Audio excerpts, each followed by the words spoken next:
Hello once again and welcome back to Unfolded, the HARVEY Maps Podcast, where we talk about all things maps. Today I'm going to be joined by Pete Hawkins, who's the current chair of the National Navigation Award Scheme, otherwise known as the NNAS, an association that HARVEY Maps has been working with for many years. So I'm delighted to say we're joined by Pete Hawkins, who is coming live to us. Where are you, Pete? The Lake District these days? I can't remember. No, North Yorkshire, just on the edge of the North York Moors. North York Moors, so we've got you coming all the way from there. Pete is the current chair of the National Navigation Award Scheme, otherwise known as the NNAS, and we've been working with you guys for many years, that's fair to say? Since the very beginning, really. Yeah. Sue Harvey was one of the founders of the NNAS, and we're very grateful for everything she did. Yeah, it's been good. I mean, ever since I've been at HARVEY Maps, we've always had you guys right there as well, and the partnership of obviously the map making and then teaching people how to use these things is absolutely vital. Perhaps for those people who don't know a lot about the NNAS, can you give us an overview of what the organisation is and what its aims are? Certainly, yeah. A little potted history of 32 years. We were formed back in 1990.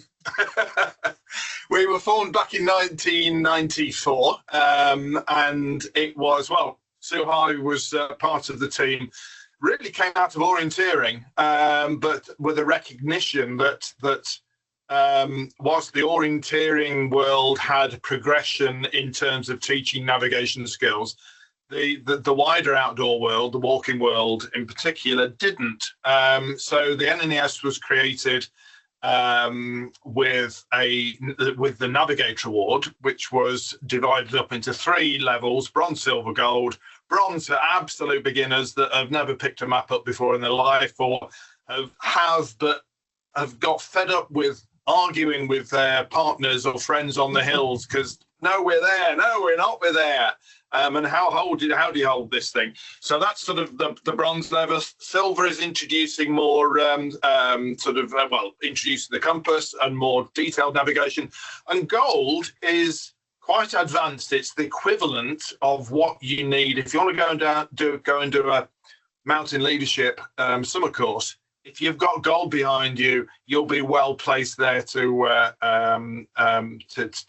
complete that course successfully, because it's looking at the detailed contour navigating and really just the tiny little features, which obviously HARVEY Maps are ideal for, because all those features appear on HARVEY Maps. Yeah, exactly. Yeah, and that's where the partnership over the years has been great, and we're often asked, what are the key differences between our maps and the Ordnance Survey's maps, and the contouring features obviously quite highly at HARVEY Maps. And so 30 odd years, Pete, that's great. How long have you been involved? How long have you been involved with NNAS? I was at the launch event at the Royal Geographical Society back in 1994 as a mere child. I was at the time working for the Peak District National Park. They had an outdoor centre, an environmental centre at which is now the Youth Hostel in Cusselton, Lucille Hall. I was a young, recently escaped from a school geography teacher, leading field courses, and also I was responsible for running leading all the walking weekends. And my very first week, I arrived and I was told the following week I'll be teaching a week-long navigation course. And quite frankly, I didn't have much of a clue. I'd love to meet those people now and see what they learnt on that week, because I learnt a lot, but I shudder to think what they learnt. But so I was there at the launch. Very quickly, at Lucille, we started to run the Navigator Award. And it just proved really successful. The NNS over the years have brought out more awards. We've got the Outdoor Discovery Award, which is aimed primarily at primary schools, but also other people with just want don't want to go hiking over the hills or in particularly, but just want that liberation, that freedom, that confidence to go outside and explore their local park or wherever. And we've got other supporting courses that help support our providers that teach the navigation courses for us.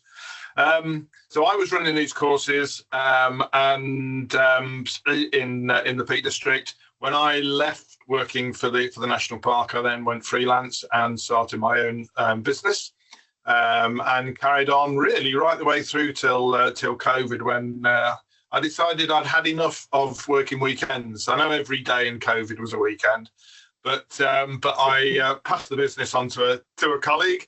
But 10 years ago, I foolishly went along to an AGM and put my name forward to join the Board of Trustees of the NNAS. And they foolishly said, yeah, go on then. And 5 years ago, they made me chair. And I'm still trying to escape that honour. But it's a fascinating... Absolutely. We are a charity, and we run these... we put out these syllabuses. We then invite outdoor instructors, schools, cadet groups, scouts, guides, people involved in the outdoors, wanting to train people in the outdoors, to sign up to be a provider of our courses. We've got providers the length and breadth of the UK, some abroad as well. We don't sort of concentrate on out the UK, but there are a sort of a couple of providers that do it elsewhere. Yeah. And it's a fascinating time. I can't tell too much at this stage. You'll have to invite me back in a few months. But there's lots bubbling under with the NNAS at the moment, and it's an exciting time. Yeah. Excellent. I'll see if I can tease something out of you later on then, Pete, but we'll see how that goes. So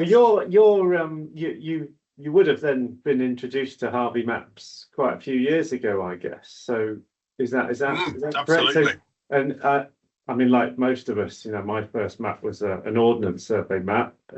Certainly when I was doing my Duke of Edinburgh award things at school, and that was all about opening the map and looking at it and trying to figure out this, and traditional teaching of along the corridor and up the stairs with the grid references and the compass work and things like that. So has it changed much over the years, the kind of approach to map reading from the NNAS's point, or is it still very much the principles are the same? It's very much the principles are the same. I mean, everybody wanders around now with their mobile phones, and hopefully they're using a proper map on their mobile phones if they are using their mobile phones. But because screen size is limited, they never show you the complete picture. So what the NNAS approach is we've got to accept that these things these devices exist. But if you really want to know how to use your map properly, then a paper one in your hand, you've got a complete view of the landscape. You can see things on the landscape and find them on the map, which aren't on your screen because you only got sort of a limited screen size.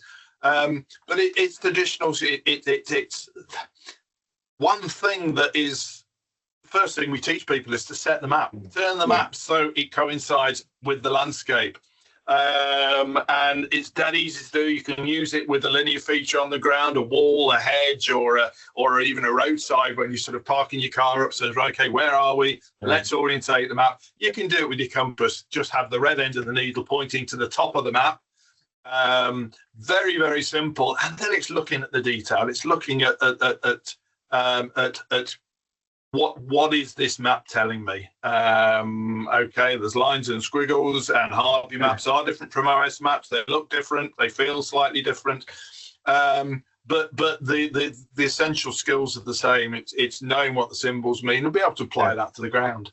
Yeah, and how I'm always interested in the beginner courses. People because we get people coming up to us at shows all the time saying, "Oh, I love to hike, but I'm a bit nervous. I don't have the confidence. I don't." to explore the land around you. So how much, right in the beginner courses, how much of a map is explained to people, if that makes, I'm not sure I'm asking the right question, but are they just kind of given a map and said to trying to relate to it, or does the beginner course go into a lot of detail about what the map is trying to do? Yes, essentially, yes. I mean, it's all map reading. I mean, we do use the compass just to set the map, and that's it, really. Or even use a little magnifying lens if the eyesight is failing. But yeah, it's. I mean, my approach, and we all have slightly different approach, even though we're teaching the same syllabus. But my approach was always to, well, first of all, it took me an hour to get out of the village, because I'd sort of try, right, find me that bit on the map, find me that bit. Let's go around the back of the church there, and look, sort of what's happened to the green dashed footpath, or whatever it might be, or the red dotted footpath, and then just go for a very simple walk. Now, we do it. Most people who go out regularly for a walk sort of do this instinctively, but it needs sort of emphasis. Going for a walk is a bit like telling a story. You've got to start, you've got to finish, and you've got bits along the way. These bits along the way are little landmarks. The place where the footpath bends slightly, the corner of the woodland, where the footpath goes over the stream. And if you can spot these on the map and mentally tick them off, or physically tick them, or make a little list if you're a beginner to it, just tick them off as you're going along. Say, right, I'm at the bend of the footpath, I'm at the corner of the woodland now, we've just gone over a stream. Then you've got those checks and balances, and it's you're telling your story of the walk then. And certainly what I would do once we left the village would just walk to the next village along a little road, quiet country lane, pointing out on the map the features that they were seeing, the point where two walls didn't quite meet, or the contours. How close are the contours? And they're very gentle at this point, but a little bit further on, they get a bit closer. What's that going to mean? What are you going to feel? And it was I did it for sort of 40 odd years, but I still found it fascinating how, as I was walking along, and I did all the talking at that point, there's that, there's this, look at that on the map, this is what you're doing. But people started to talk and said, wow, I didn't know there's so much detail on the map. And once they'd realized that, then they were hooked, because they wanted to find that detail themselves. And it's there for use. It's there to make the map pretty, but it's also there for using. That's a really key point. And it's as I say, once you've got that across to them, then you've got them. They're learning, and they very quickly. They're not difficult. If it's rocket science, I wouldn't understand it myself. It's not a difficult skill to pick up, but it's just repetition to sort of get across these things. Do this, do this, do this, do this, and by the end of a weekend, they're buzzing. They want to go out and explore, and they probably take their map around the local supermarket because they want to carry on doing it. But it's an exciting skill to have, and it opens up so many doors. In terms of how people approach it in their beginner courses, is there a sort of theme of common mistakes that beginners make? Would you say, are there common themes that they might make before they get navigation training? Like, what's the key thing that you've seen over the years? It partly depends who they are, I think. I mean, a lot of the NNAS clientele are cadet groups, D.V., school kids learning. So sort of they're sort of the eyes are there ready, sort of there. There's no preconceptions there. They're just told this is how you do it, and they go and learn it. So it's probably a lot easier as everything is when we're younger. We can learn things. I tended to teach adults, people that a lot of my clientele were people that had been out walking. They wanted the outdoors. and quite frankly, they're fed up with getting lost. Yeah. Arguing with their partner on the hill, which was and it tends to be the blokes that sort of grab the map and think they know what they're doing, and their female partners, and I'm not wishing to be sort of sexist about this at all, but the female partners would say, okay, go on then. I always found that on courses that the women listened and learned a lot, and the men less so, because they thought they know what they were doing. You can edit that bit out if you like. It's an interesting one. We just to jump in on that. There is a difference. Yeah. And I think it's down to confidence. Men had misplaced confidence, whereas women were less confident when they came on a course. Possibly because they'd never been given the opportunity to do it. You go out with one map and there's not two, so they're not actively looking at maps. But what is the commonality, I think, is there's a few things, but one of the principal ones is not understanding the concept of scale on the map. Actually, how far do you walk on how much of the map do you cover in a given time on the ground, and partly understanding those landmarks as you go along, and they don't have to be major landmarks, but sort of the kink in the path or the corner of the wall. The more you understand those and can spot those as you're going along, then you begin to understand that you don't, 1 kilometre, roughly speaking, is 15 minutes. So one of your little grid squares, it will take you 15 minutes to traverse unless you're really pushing it or really dawdling. So understanding that is one of the breakthroughs we need to get across fairly quickly, because when you stop and say, I occasionally like to sort of just distract them, start talking and walking, and talk about anything and not talk about the map work we were doing, and then stop and say, okay, where are we? And that was always interesting to see where people were putting were pointing to. And as the weekend would progress, then they were getting more accurate, because they got a feel for the speed that we're doing and the amount of map they were covering. But also they were spotting features. I love going out for walks, and I moved up to North Yorkshire 15, 16 months ago, and it's fantastic to walk in a new area, discover new things, and having the map in front of you, being able to sort of say, well, over there is such and such, or spotting new landmarks and features and matching it to the map is just makes for an enjoyable day. Perhaps I'm a nerd, but we need more nerds out there, and less people that are glued to the phone. Phones are great; they make phone calls, but as a backup, I really am. I haven't got a clue where I am. Activate your map. Yeah, there's the red dot. I know where I am now. Let's put the phone away and carry on. That happens. We all occasionally get locationally challenged, shall we say. Well, I was going to ask about, you've touched on it a bit already, but the impact of digital devices, obviously, on how people engage with the outdoors around them. And, I go back again to when I was at school doing my Duke of Edinburgh bronze and gold. And, we didn't have these devices. It was all about the compass and the map. It has, other than that moment of being able to click your phone and see where you are and go, okay, I've reassured myself I am where I am.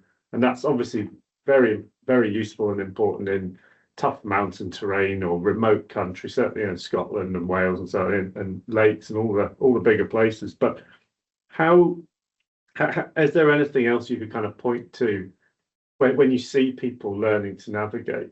Is there anything that you've seen, the key thing over the years, but because people have devices, is there something that they refer to quickly when you're sort of trying to not teach it out of them, but that key difference, I guess, over the years? I think the danger of using your device, your phone, I mean, who uses a GPS device now? They're all it's all phone based, isn't it? But is they suck you in. You look at them all the time, and you're constantly referring to it. Whereas with the paper map, because it's a physically large thing, and even if you've got it folded up, it's it's a larger thing in your hand. You're not so inclined to look at it all the time. You can keep your thumb on where you are, where you are at that point, and then look around you, find the next point you walk to it, and then you've still got your thumb on the point where you left, so you can find your next location. I think a map makes you look around a lot easier than the device, which is this glowing thing in your hand that you are drawn to, and we're all drawn to them, sort of all the time. And we're trying to encourage our young people to put them away. I think we need to encourage everybody to. I've got 1, 2, 3, 4, 5, 6 devices, all within 30 centimeters of me here at the moment. Many years ago, Mark Richards, who's a very well-known outdoor writer and illustrator, and I were doing a series of. Did a little project where we were going out in the countryside and recording walks. Mark would then illustrate a little guide, hand drawn and illustrated guidebook, and we were selling them in little blister packs. And the first review was in the Guardian, and people and the review said, "Very lovely idea, super, it's very informative, very interesting. However, who wants to go out for a walk with their headphones on?" Which sort of says how long ago this was. This is in the age of cassettes and Walkman. But how life has changed in those intervening however many years it is, 25 odd years, is that because we have these devices in our pockets all the time, because headphones are sort of tiny little earbuds and people do walk with them, we are shutting ourselves off from this fantastic environment that we want to walk through. Maps, the paper map will bring you back into that landscape much more than your device will. I think it forces you, certainly, as you say, to connect to what's there, because you have to make a connection in order to go from A to B to C to D and so on. But has I'm guessing you obviously have a whole range of people teaching the courses that are members of NNAS. And they'll obviously have been of all different ages. Is there a difference in approach with the younger people teaching navigation, or is it very similar? Would you say? I think it's very similar. We do recognise these devices exist, and there are certain strengths that these devices bring to your outdoor experience, especially as we said earlier. Sort of if we are in a position where you just haven't got a clue where you are. But no, I think sort of we still, whilst we recognise these things exist, we still teach the old-fashioned principles of using the map, using the compass, and using the landscape, using the contours across the range of courses. Because they're the key skills, and yes, devices exist, but as with any device, there are times to use and times not to use. And that's what people tell us as well when they come and talk to us. And we obviously continue to sell printed maps, and we do every year and have done every year since NNAS was founded, obviously, And so there's still a demand and appetite for having the tangible item in your hand. And every year that we go to the Outdoor Expo at the NEC or other events where we can talk directly to customers, it's really interesting to hear what they say in terms of the experience they want to have.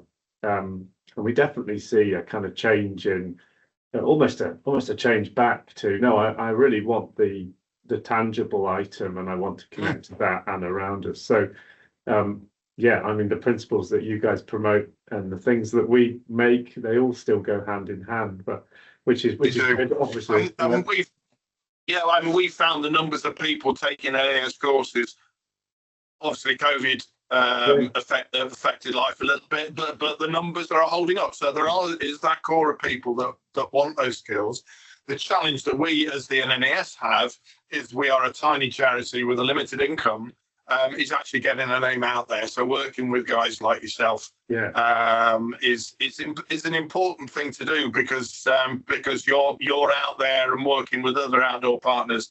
Our name is tiny. Our name is difficult to say. Well, I've heard so many different versions of NNAS over the years, and we're not there's a nursing association in Canada with the same initials, and Jane in the office occasionally gets asked about nursing qualifications. But so yeah, we are constantly, and one of the things I listed right at the beginning about this exciting time, we are looking at sort of trying to make ourselves get ourselves known a little bit better out in the outdoor world, and doing what we can with a limited budget that we do have to make sure that, because I'm sure if we go out for a walk this afternoon and stop the first 3, 5, 10 people out there, have you heard of the NNAS? The answer would be a blank stare at you. And that's the challenge that we have. But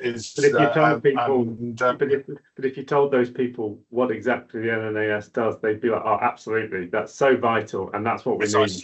Yeah, precisely. Yeah. I've got we've got a couple of sections just to kind of close on, Pete. We do a map myth busters, so I'm going to throw a couple of statements at you, and you give me your initial reaction. That would be great. Oh dear, right, okay. There we go. Right, I'll concentrate now. The first myth: navigation is too complicated for beginners. Absolutely not. It's so easy. So easy. It's all you need is a pair of ears to listen, and just to concentrate on what's being told you. It is a straightforward skill. It's not difficult. Just sort of take it simple. Go out, start in your back garden or out on a little walk you take with a dog, but take your map out with you. How many people take a map out with them when they go for their evening dog walk? Take one out there, have a look, and see what you're walking past. You know the landscape you're walking through because you do it every day. But let's see how that applies to the map. And once you've done that, go somewhere a little bit longer. Go there somewhere new and apply those same observational skills on that. It's ever so simple. Good. No, that's wrong. Okay. I suspect the answer to this one might be wrong as well. Young people aren't interested in map reading anymore. Absolutely not. It's a good point. I mean, I would love to know what the age profile of people that have downloaded the Ordnance Survey map app or the hiker map that HARVEY Maps appear on. It would be fascinating to if that data is there to know what the age range is. I think with any young people, you show them something and see what it can do for them and how it can liberate them. Give them confidence to go out and explore. Then they can be just as much hooked as somebody my age or in between. So I think that's wrong. They just need, as with any young person, pointing in the right direction. Yeah, well, it's more about, actually, as I see it. So map reading is just one part of a really enjoyable experience, which is walking and connecting with nature. And we've started using a phrase called "the journey matters," because the journey of hiking involves map reading and observation and a nice cup of coffee on a hillside. It involves all these things. So absolutely. And I think Absolutely. once you show people that, the confidence to kind of do that and get involved in that environment changes, I think. So, absolutely. And it's not just walking, it's mountain biking, it's road cycling, it's canoeing along rivers, it's getting out inside and expending a bit of energy. It's even getting to go. I don't know, you play football for your local football team. How do you get from where you live to an away game? And it's all essential skills. And when you put it in your sat nav in your car or on your bicycle, then you are sort of, it's great. It'll get you there, but how does it get you there? And I think sort of thinking about the route you're taking. Do I want to sit all the time on a motorway? Or do I want to go and explore some back roads and everything? And it's amazing how often people use maps of all kinds in their day-to-day life without really realizing that they're constantly trying to search for a restaurant on Google or whatever it is, and maps everywhere play a part. So it's exactly what you're talking about. I've got a couple of trivia points for you, Pete. What does orienting the map actually mean? If someone was to ask you that, it means turning the map so you're looking at the map and the landscape in the same direction. So you might have the map upside down, for example, because you're looking south. Because all maps have got north at the top. So that might be an issue, but there aren't many words on a map, are there? And you can read words upside down easy enough, or sideways. So the easiest way of doing, I suppose, is using a compass. And one of the things when you start walking, you're told, you got to have a map and a compass, spare socks, and an emergency Mars bar. If all you use your compass for is pointing the red end of the needle to the top of the map, so you put your compass on top of your map and you turn yourself around until the red end of the needle is pointing the top of the map. Your map is then is orientated or set. Set's an easier word to say, and it means that hill over there is that one on the map in front of you, and that hill over there is that one behind you. So That's simple little thing. It takes 2 seconds to do. You can do it with, as I said earlier, with linear features like walls or hedges or roads or something. Compass is dead simple. That's great. And another trivia question: what's the difference between a bearing and a direction of travel? The bearing is an angle between. Much of a difference? Well, not really. No, a bearing is an angle between magnetic north. If it's a grid bearing, a magnetic bearing, where you are and where you want to go to. And that, let's say that's 30 degrees. Direction of travel. If you wanted to walk there, then you put 30 degrees on your compass and you walk. So yes, they are sort of pretty much the same. Pretty much the same. A bearing is just an angle. Right. All the bearing is, I suppose, is what you did at school when you were measuring angles of triangles or whatever it was with your protractor. You can do another name for a base plate compass is a protractor compass, because you can measure angles with it. That's all you're doing. And it's these kind of things, I think, when someone is so new to it, it's just explaining that in so simply so that they're confident, they don't get put off. And it's going, no, it's very simple. Set the map and on you go. And we're coming to the end, Pete. You'll be glad to know it's been very interesting. What's if you had to pick a favourite part of the country to walk in? Where's your favourite part of the UK? Having lived in the Peak District for 40 plus years, I think it was about 45 when I moved in as a young man and left as an older one. the Peak District has got a special place in my heart, and Kinder Scout. It's something like Kinder Scout. It's fascinating because they've done so much revegetation work. What I knew when I was regularly taking people up there, the landscape was just this bare peat, and you could recognise the gruffs and everything. It's all changed now, and it's fascinating getting up there and navigating. So it's a challenge. It's not something that should be taken lightly, but Kinder Scout is perhaps it for me. I remember it takes me back to our first ever Duke of Edinburgh Gold practice expedition, and we went up into the Peak District and Kinder Scouting around, and by the end of that long weekend, I think half of the people dropped out because it threw it down and everything got wet and horrid, and it was not a great advert for adventure. But those that did stick it out, we then had great expeditions, and you learn to cope with all those challenges. But absolutely, yes, it's fun. It's down to kit. At the end of the day, it's down to the kit, whether it's the map or the compass. Good map, good compass, good rucksack, good boots. Good waterproofs. It's not bad weather. It's bad equipment, isn't it? At the end of the day. That's great. Last question: have you got a favourite map? You must have. I've got at the bottom of my staircase here. I've got a bookcase, purpose-built bookcase, fit the gap, and it's full of maps. I think actually one of my favourite is it's a world map of China that I bought in China. Oh, wow, that'd be interesting. And China is bang in the middle. Yeah. Because every world map that we see, the UK is bang in the middle. Exactly.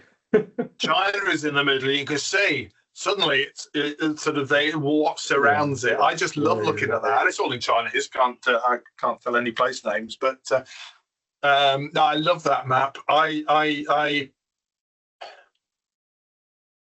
back to the Peak District. I spent a lot of time. You provided us with a contour-only map once, or a set of them, and I just love going out playing with that because all the walls, there's no walls there, there's no streams there, it's just wiggly lines. I'm playing on the edge of Kinder Scout with that. I absolutely love. You ought to maybe consider bringing those out as a series. I'm glad we've contributed to your enjoyment of the outdoors over the years. So absolutely. Listen, Pete, thanks very much for joining us on the podcast. It's been really interesting hearing your stories and your tips and all that sort of thing. But thank you for your time. Really appreciate it. Absolute pleasure. Yeah, thanks, Adam. Magic. Speak soon. Okay. Cheers. Take care. Thank you once again to Pete for joining us on Unfolded, the HARVEY Maps podcast. Don't forget to check out all the other episodes we've been doing across season 1 and season 2, and be sure to like and follow the podcast. Thank you very much.